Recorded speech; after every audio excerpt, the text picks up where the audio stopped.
साईं की बात। बच्चे, तुम किसी जश्न में शामिल होने वाले हो मेरे बच्चे।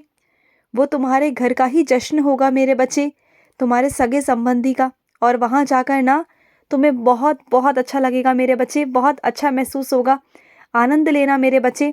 तुम्हारा जो बहुत दिनों से मन था ना वो खराब था, लेकिन जब तुम वहाँ जाओगे ना, चार लोगों से मिलोगे तो अच्छा लगेगा, तुम्हें अच्छा महसूस होगा मेरे बच्चे। और सुनो, जब तुम कोई कीमती चीज़ें पहनते हो ना, भारी चीज़ें पहनते हो, तो जब ऐसे किसी कार्यक्रम में जा रहे हो कि तुम्हें वहाँ व्यस्त रहना है, तुम ध्यान नहीं दे पाओगे, तो थोड़ा हल्का पहन के जाना, ठीक है ना। और विशेष ध्यान रखना, जो भी तुम पहन के जाने वाले हो ना मेरे बच्चे, उसका विशेष ध्यान रखना मेरे बच्चे, ठीक है ना। और सुनो, मेरे आदेशों का पालन किया करो, क्योंकि अगर तुम मेरे आदेशों का पालन करोगे ना, तो मैं सच कहता हूँ कि तुम्हारी ज़िंदगी में बदलाव होंगे, निश्चित ही होंगे मेरे बच्चे। क्योंकि मैं तुम्हें कोई गलत रास्ता नहीं दिखाता, मैं तुम्हें सही रास्ता ही दिखाता हूँ मेरे बच्चे। जब मैं तुमसे कहूँ ना कि वहाँ से उठ जाओ, तो उठ जाओ मेरे बच्चे। अगर मैं तुमसे कहूँ हट जाओ तो हट जाओ। मैं तुमसे कहूँ कि बैठ जाओ तो बैठ जाओ। वहाँ कोई सवालात नहीं होने चाहिए तुम्हारे, कोई सवाल नहीं होने चाहिए मेरे बच्चे। अभी तो जितना मैं तुमसे कहता आया हूँ ना, उतना किया करो। अगर मैं तुमसे कहूँ कि मुझसे भी अलग हो जाओ, मेरे मंदिर में प्रवेश मत करना, तो तुम्हें नहीं करना है मेरे बच्चे। जो मार्ग मैं तुम्हें दिखाऊँ ना, उसी मार्ग पर चलना है। क्योंकि अगर यदि नहीं मेरी बात को मानोगे ना, तो खुद का ही नुकसान कर लोगे। जो मैं कहता हूँ ना, उसे किया करो मेरे बच्चे। और आज मैं तुम्हें एक आशीर्वाद देने वाला हूँ कि तुम्हारा दुश्मन कोई नहीं होगा, कोई नहीं होगा। तुम्हारी आत्मा इतनी पवित्र हो जाएगी ना, बहुत पवित्र। और तुम्हारा अगर कोई दुश्मन हो सकता है ना, तो वो तुम नहीं, तुम्हारी आत्मा नहीं मेरे बच्चे, तुम्हारे खुद के विचार होंगे, जो घूम फिर कर ना तुम्हें गलत राह पे लाने की कोशिश करेंगे। लेकिन तुम उन गलत राह पे मत आना मेरे बच्चे, बिल्कुल मत आना। और अगर कोई फैसला लो ना मेरे बच्चे, तो खुद से मत लेना मेरे बच्चे। क्योंकि तुम ना ये सोचते हो कि तुम्हारे मन में जो चल रहा है ना, वो बाबा ने कहा है। लेकिन कभी कभी ऐसा नहीं होता मेरे बच्चे। कभी कभी जो तुम्हारा मन कहता है ना, वो मैं नहीं कहता मेरे बच्चे, और तुम वही फैसले ले लेते हो। तो इस बार सीधा मुझसे आकर पूछना कि बाबा ये करना है कि नहीं करना है बाबा, मैं तुम्हें जवाब दूंगा, ठीक है ना। और ऐसी बातें मत किया करो कि बाबा आप मेरे साथ हो नहीं हो। अरे अगर मैं तुम्हारे साथ नहीं होता ना, तो आज तुम इतना आगे नहीं आए होते। तुम्हें गिरते हो तो मैं तुम्हें उठाता हूँ। जब भी तुम हताश होते हो, निराश होते हो, तो तुम्हें मैं हिम्मत देता हूँ मेरे बच्चे। तुम्हारे मन के विचारों को मैं बदलने की कोशिश करता हूँ। लेकिन क्या है ना, जब तुम अकेले बैठते हो ना, तो अपने पुराने चीज़ों को याद कर करके, अपने विचारों को याद करके ना तुम परेशान हो जाते हो।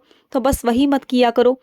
तुमने तो इतने संघर्ष किए हैं अकेले, खुद अपने दम पर सब कुछ हासिल किया। इतनी कठिन कठिन परीक्षाएं तुमने दी, अंगारों तक पर तुमने चले, अग्नि परीक्षा दी है तुमने, और उसके बावजूद तुम यहाँ पर पहुँच पाए हो। इतनी कठोर परीक्षा के बाद तो फिर भी ये सोचते हो कि कौन मेरे साथ है। तुम्हारा बाबा तुम्हारे साथ है, और किसी की क्या ज़रूरत है तुम्हें। हाँ, तुम्हें किसी की ज़रूरत होनी ही नहीं चाहिए। जब मैं हूँ ना, तो होनी नहीं चाहिए। और सुनो, जब तुम मेरे मंदिर जाते हो या मेरे किसी तीर्थ स्थान पर जाते हो ना, वहाँ पर कोई तुम्हारा जान पहचान वाला आए और तुम्हें देखकर नमस्कार ना करे, इधर उधर मुंह फेर लेना, तो सुनो, अगर वो तुम्हारे सामने पड़ जाए ना, तो उसे तुम नमस्कार कर देना।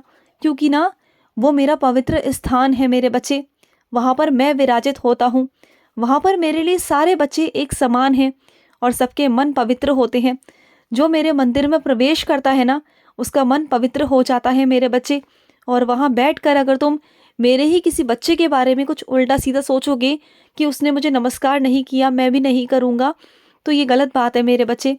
अगर तुम झुककर नमस्कार एक बार करोगे ना, दो बार करोगे, तो तीसरी बार से वो खुद करेगा। चाहे वो तुमसे कितना भी मुंह फेरने की कोशिश करे, लेकिन देखना वो खुद करेगा मेरे बच्चे। तुम बस अपना फ़र्ज़ निभाया करो मेरे बच्चे, सिर्फ़ और सिर्फ अपना फ़र्ज़ निभाओ। और सुनो, जो तुम अपने घर में दाल बनाते हो ना मेरे बच्चे, उबली हुई दाल में एक चम्मच घी डालकर उसे खाया करो। तुम्हें अच्छा लगेगा मेरे बच्चे, और तुम्हारे अंदर हिम्मत आएगी, मजबूती आएगी मेरे बच्चे। जो कमज़ोरी आ रही है ना, वो नहीं आएगी। और सुनो, तुमने बहुत सुंदर काम शुरू किया है मेरे बच्चे, लेकिन उसका परिणाम तुमने पहले से ही सोच लिया अपने मन के हिसाब से कि वो नहीं हो पाएगा। और उस काम को तुम आधे मन से बिना उम्मीद के कर रहे हो ना मेरे बच्चे, तो तुम देखना, जब तुम निस्वार्थ भाव से कोई कर्म करते हो ना, तो देखना सालों साल से जो आज तक नहीं हुआ ना मेरे बच्चे, वो अब होगा। उसका परिणाम कुछ निकल कर आएगा, और आएगा सकारात्मकता में, अच्छा ही आएगा मेरे बच्चे। तुम देखना, पता है क्या है मेरे बच्चे, जो तुम भक्ति पर विश्वास करते हो ना मेरे बच्चे, जो तुम्हारी भक्ति है ना, ये बहुत अलग है मेरे बच्चे, क्योंकि तुम ना बहुत अलग तरह से भक्ति करते हो मेरी। जैसे मैं चाहता हूँ तुम किसी फूल पे, फल पे, या किसी वस्त्र पर, या दीपक पर, या मेरा फूल गिर जाए या मुझे फूल चढ़ाना है, तुम इस पर आश्रित नहीं रहते हो। तुम्हें इतना पता है कि तुम्हारा बाबा बैठा है, और तुमने एक बार कह दिया तो तुम्हारे बाबा ने सुन लिया, बस बात खत्म। तुम्हें विश्वास है, तुम इन सब चीज़ों पर ध्यान नहीं देते हो कि बाबा सुन रहे हैं नहीं सुन रहे। तुम्हें पूरा पूरा विश्वास होता है कि तुमने एक बार अपने बाबा से कह दी कोई बात, तो बाबा ने सुन ली। तुम्हारी भक्ति ही अलग है मेरे बच्चे, तुम्हारी भक्ति बहुत ऊपर वाली भक्ति है मेरे बच्चे, क्योंकि तुम्हारी भक्ति किसी फूल, फल या सामग्री के मोहताज नहीं है मेरे बच्चे, क्योंकि तुम्हारा प्यार ही अलग है अपने बाबा के लिए। और ऐसी भक्ति देखकर तो मैं भी मेरे बच्चे, मैं भी हैरान रह जाता हूँ तुम्हारी भक्ति देखकर मेरे बच्चे। और सुनो, तुम जो यहाँ तक आए हो ना मेरे बच्चे, जो तुम मेरा नाम लेते हो इतना प्यार से मेरे बच्चे, तो मैं तुम्हारे साथ हूँ मेरे बच्चे, ये इस बात का प्रमाण है। वरना तुमने कभी अपने आसपास देखा है, कई लोग मुझसे कितना चिढ़ते हैं, मेरा नाम तक लेना पसंद नहीं करते, मेरी सूरत नहीं देखते हैं। उन पर तो कृपा भी नहीं होती मेरी, तुम पर मेरी कृपा होती है। तुम मेरी आराधना कर पाते हो, तुम मेरी भक्ति कर पाते हो, तुम मुझ पर विश्वास कर पाते हो। तो देखो, तुम में और उनमें कितना फ़र्क है मेरे बच्चे, कितनी भक्ति है तुम्हारे अंदर। सोचो, तो ये इस बात का प्रमाण है कि मैं तुम्हारे साथ हूँ मेरे बच्चे, मेरे आशीर्वाद है तुम्हारे साथ। और सुनो, जो आजकल तुम उपाय करने की सोच रहे हो ना, तो इधर उधर सबसे पूछ रहे हो कैसे होगा, क्या होगा, विधि विधान पूछ रहे हो, तो सुनो, अगर तुम्हारे मन में कहीं भी शक है कि तुम वो आगे चलकर नहीं कर पाओगे या नहीं तुमसे हो पाएगा ना, तो उस काम में हाथ मत डालना। क्योंकि अगर तुम उसे कुछ दिन करोगे और कुछ दिन बाद छोड़ दोगे तो सही नहीं होता ना मेरे बच्चे। तो पहले से ही उन चीज़ों में हाथ डालो ही मत। और सुनो, जो इंसान तुम्हारे साथ काम करता है, तुम्हारा सहायक कर्मी है मेरे बच्चे, तो तोहफे पर तो उसका भी हक बनता है ना मेरे बच्चे। तो कुछ उसे ऐसा देना जो उसके घर के लिए उपयोगी हो मेरे बच्चे, जो उसके काम आ सके। कुछ ऐसी चीज़ देना जो उसके इस्तेमाल में आ सके, ना कि वो सजा कर रख सके। कुछ उसे ऐसा देना कि वो उसे इस्तेमाल कर कर पहन सके या कर सके मेरे बच्चे। और सुनो, जो तुमने ये त्याग किया है ना नमक का, वो मत किया करो मेरे बच्चे।